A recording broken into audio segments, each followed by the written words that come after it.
안녕하십니까? 9월 7일 화요일 인도네시아 헤드라인 시작합니다. 첫 번째 소식입니다. 인도네시아 코로나19 확진자가 총 411만 6,890명으로 늘어났으며 이 중 사망 13만 4,930명, 완치 381만 3,643명으로 집계되어 3.3%의 치사율을 보이고 있습니다. 인도네시아의 코로나19 1일 확진자 수는 10,000명대 수준에서 증감을 반복하고 있습니다. 지난 30일 인도네시아 정부는 감염 상황 개선에 따라 사회활동 제한 규제 완화책을 발표했습니다. 이에 따라 쇼핑몰 등 상업시설에 대해 오후 9시까지 영업을 허용했으며 실내 음식점을 이용할 수 있는 고객 수를 상향하는 등 추가적인 규제가 완화되었습니다. 투자조정부 장관은 포장 판매만 허용되었던 단독 매장 실내 음식점에 대해 시범적으로 정원 25%까지 매장 내 취식을 허용하되 정부 공식 애플리케이션 뿌둘리린둥이의 사용이 의무화되며 통상부와 관광창조부의 규정을 준수해야 한다고 밝혔습니다. 아울러 3단계 지역의 쇼핑몰 등 상업시설 내 음식점에 대해서는 매장 내 취식이 가능한 인원을 정원의 50%까지 상향했으나 테이블당 이용 가능 인원은 기존과 같이 2명까지로 제한됐습니다. 투자조정부 장관은 수출지 향산업 등에 시범적으로 적용된 100% 출근 허용 조치와 관련해 2에서 4단계 지역에서도 조건만 충족한다면 필수 분야 이외의 업종에도 100% 출근 허용 조치를 적용할 것이라는 뜻을 밝혔습니다. 다만 100% 출근을 허용받기 위해 기업체는 산업활동에 관한 운영이동허가를 취득해야 하며 산업부로부터 추천서를 발급받아야 합니다.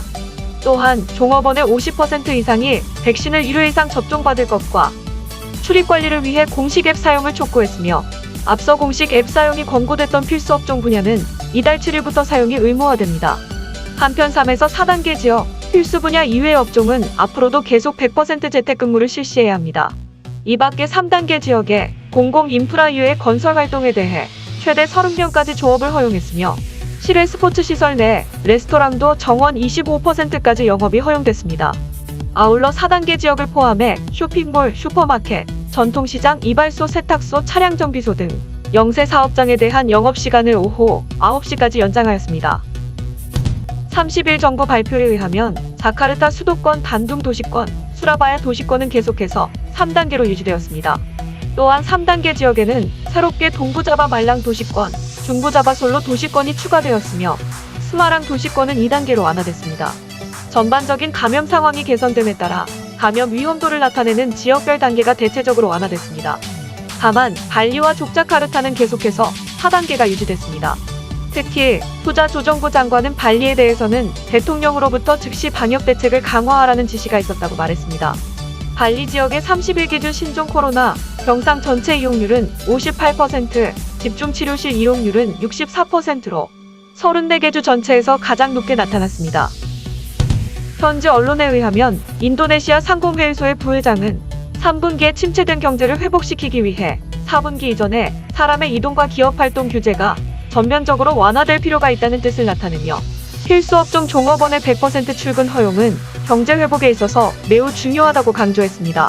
특히 코로나 이전의 90% 수준까지 경제가 회복되기 위해서는 계속해서 경제계에 대한 경기부양책이 유지되어야 한다며 정부의 지원을 촉구했습니다. 또한 부가가치세 복수세율제와 대체 최저세 도입에 대해서도 AMT는 적자 기업에 부담이 되지 않도록 매출액 기준이 아닌 순이익을 기준으로 과세되어야 한다고 주장하였으며 부가가치세 증세에 대해서는 소비자 구매력이 회복되지 않은 현 상황에서는 부담이 가중될 뿐이라며 정부의 재고를 요청했습니다. 인도네시아 보건부는 코로나 바이러스 신속항원 검사 안티젠의 최대 요금을 인하한다고 밝혔습니다. 이에 따라 자바와 발리섬의 최대 요금은 99,000루피아로 이외의 지역은 109,000루피아로 각각 인하하였습니다. 참고로 기존 최대 요금은 자바와 발리섬이 25만 루피아, 이외의 지역이 27만 루피아였습니다. 보건부 보건서비스국장은 신속항원 검사를 실시하는 모든 병원, 연구소, 기타 의료서비스 시설에 개정된 최대 요금을 준수하도록 요청했습니다. 참고로 해당 요금은 본인 의지로 검사를 받는 경우에 한정되며 접촉자 추적 검사나 정부가 의료비를 부담하는 감염자에 대한 검사에는 적용되지 않습니다. 재정개발감독청은 신속항원 검사에서 사용되는 기구가 국내에서 생산량이 점차 증가하고 있으며 검사용 기기 등의 시장 가격이 하락하고 있어 최대 요금을 인하할 수 있게 됐다고 설명했습니다. 다음 소식입니다. 인도네시아 정부는 1년 이상 지연된 신규 수도 이전 계획이 진행될 것이며 신규 수도 건설을 위한 법적 틀을 공식화하는 것이 첫 번째 업무 순서라고 밝혔습니다. 조코위 대통령은 동북 칼리만탄을 방문하여 신규 수도 이전 계획의 재개를 발표하며 신규 수도를 지원할 공공시설의 건설을 직접 점검하기 위해 지방을 방문했다고 말했습니다. 또한 같이 동행한 프라보어 국방부 장관은 신규 수도 이전 프로젝트를 지지한다며 행정 중심의 도시와 비즈니스 및 무역 중심의 도시를 분리할 용기가 필요하다고 전했습니다. 한편 국가개발기획부 장관은 국회 청문회에 참석하여 신규 수도 이전 통합 과정이 2022년 국가개발계획 업무계획에 초점이 될 것이라고 밝혔습니다. 장관은 신규 수도 이전 마스터 플랜에서는 전 과정에 15에서 20년이 걸릴 것으로 추산되고 첫 번째 단계에서 이전을 위한 준비에는 국가기관, 국방부, 국가정보국, 경찰 등의 이전 규모 및 시기와 같은 세부 규모 모델링이 포함되어 있다고 말했습니다. 또한 신규 수도 이전법이 완성돼 각 부처와 기관 간에 논의됐으며 대통령령 초안도 마련돼 신규 수도 이전의 법적 근거가 마련됐다고 덧붙였습니다. 해당 청문회에서는 2022년 국가예산법 초안에 국가개발기획부 예산업무계획서와 2020년 국가예산안 재정보고서 등 두 가지 현안이 논의됐습니다. 다음 소식입니다. 인도네시아 정부가 잠수함 건조 인프라를 지원하기 위해 국가자본 참여 방식으로 1조 2,800억 루피아를 국영조선소에 투입하는 대규모 증자를 단행했습니다. 앞서 인도네시아 국영조선소는 한국 대우조선해양과 협력해 알루고로 405함을 건조해 지난 4월 진수한 바 있습니다. 알루고로함은 대우조선해양이 한국 해군의 장보고급 잠수함을 기반으로 독자 개발한 수출형 잠수함으로 길이 61m, 배수량 1,400톤급 규모입니다.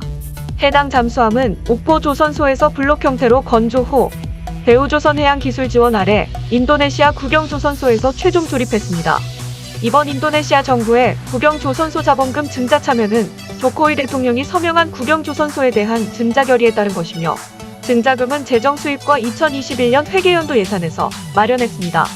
인도네시아 정부는 이번 증자를 통해 국영조선소의 재무구조를 개선하고 잠수함 생산 인프라 개발 지원 등과 같은 사업 능력을 확충할 계획입니다. 한편 인도네시아는 중국 해군의 증강과 잠수함 노후화에 대응하기 위하여 잠수함 도입을 추진해 대우해양조선에서 3척을 도입한 데 이어 추가로 3척을 도입하기로 했습니다. 다음 소식입니다. 인도네시아 2위 통신사인 인도삿은 에릭슨과 퀄컴 등의 제휴를 통하여 6월 솔로에 이어 두 번째로 자카르타에서 5G 상업 서비스를 개시한다고 밝혔습니다. 5G 서비스 개시로 인해 인가 엔터테인먼트, 드론, 스마트 CCTV 등 다양한 분야에서 활용이 기대되고 있습니다. 아니스 자카르타 주지사는 자카르타에서 스마트시티, 전자정부 등 스마트 사회 실현을 위해 5G 서비스가 활용될 것이라면서 서비스 개시를 환영한다고 말했습니다. 인도삿 최고 경영 책임자는 5G 서비스 개시를 발표하는 행사장에서 고객들에게 보다 우수한 모바일 브로드밴드에 접근할 수 있는 서비스를 제공하는 것은 자카르타의 경제 회복을 비롯해 디지털 기술을 통해 제조업 혁신을 목표로 하는 인더스트리 4.0의 촉진으로 이어질 것이라며 기대감을 표출했습니다. 또한 앞으로 수라바야, 마카사르 등 데이터 서비스 수요가 높은 다른 도시에서도 5G 서비스를 전개해 나갈 계획입니다. 다음 소식입니다. 미국의 거대 IT 기업 페이스북과 구글이 아시아 태평양 권역과 북미 권역에 인도네시아 인터넷 용량을 높이기 위한 세계의 국제 해저 데이터 케이블 프로젝트를 발표했습니다. 에코, 바이프로스트, 애프리콧으로 각각 명명된 해저 케이블 프로젝트는 2023년과 2024년 사이에 완공을 목표로 총 43,000km가 건설되며 북부 술라웨시의 마나도와 바탐에 지상기지국을 설치할 것으로 알려졌습니다. 에코와 바이프로스트 프로젝트는 인도네시아, 필리핀 괌을 경유하여 싱가포르와 미국을 연결할 계획이며 애브리콧 프로젝트는 싱가포르, 일본, 괌, 필리핀, 대만, 인도네시아를 연결하게 될 예정입니다. 페이스북은 에코 프로젝트의 인도네시아의 유력 이동통신 사업자인 엑스엘을, 바이프로스트 프로젝트에는 텔콤을 개발 파트너로 선정했습니다. 하지만 애프리콧 프로젝트의 인도네시아 파트너는 아직 확정되지 않았습니다. 해당 프로젝트를 통해 그동안 싱가포르와 홍콩을 통해서만 가능했던 국제 인터넷 네트워크의 접속 의존도를 낮추고 원격지 국민들의 디지털 경제 향상에도 기여하게 될 것이라는 기대가 있습니다. 다음 소식입니다. 대웅제약이 약학, 의학, 생명공학, 화학을 전공하는 인도네시아 국립대학교 반둥공과대학 학생들을 대상으로 아이디어 공모전을 열었습니다. 약 190명의 참가자들은 헬스케어 산업과 관련된 8개 주제 중 1개 주제를 선택해 개인 또는 최대 3명으로 구성된 팀으로 아이디어를 전달했으며 이 중 55명을 최종 선발해 장학금을 전달했습니다. 선발된 우수한 학생들은 장학금 외에도 대웅제약 입사의 가산점과 대웅이 운영하는 교육 프로그램 등에서도 우선 선발되는 특혜도 받습니다. 대웅제약 관계자는 장학사업을 통해 인도네시아 최고의 인재를 지속적으로 발굴 육성함으로써 인도네시아 보건 분야에 기여하고 싶다면서 특히 올해는 헬스케어 산업의 미래 방향성에 대한 공모를 통해 선발된 만큼 앞으로 이들 장학생들의 무궁한 성장이 기대된다고 말했습니다. 한편 대웅재단은 2013년부터 530명의 인도네시아 학생들에게 장학금을 지원해왔으며 인도네시아 유수의 대학을 지원하면서 젊은 세대의 인재를 양성하고 있습니다. 다음 소식입니다. 한국 인도네시아 공동제작 방송 프로그램 좋은 친구들이 첫 번째 시즌의 성공에 힘입어 두 번째 시즌을 오는 11월부터 인도네시아 지상파 방송 네TV를 통해 방송한다고 밝혔습니다. 좋은 친구들 두 번째 시즌은 한국의 다양한 명소를 찾아다니며 극과 극 체험을 하는 내용으로 인도네시아 인기 연예인이 출연하고 K-팝 스타들이 에피소드별 게스트로 함께할 예정입니다. 또한 두 번째 시즌은 대중소기업 농어업협력재단의 중소기업 제품 해외 판로 개척 지원 사업을 수행하며 중소기업 상품의 온라인 유통 플랫폼인 런닝몰과 연계하여 추진될 예정입니다. SBS 측은 인도네시아 젊은 층의 인기가 검증된 좋은 친구들 공동 제작에 제2의 런닝맨으로 자리매김하길 기대한다고 전했습니다. 시청해주셔서 감사합니다. 다음 시간에 뵙겠습니다.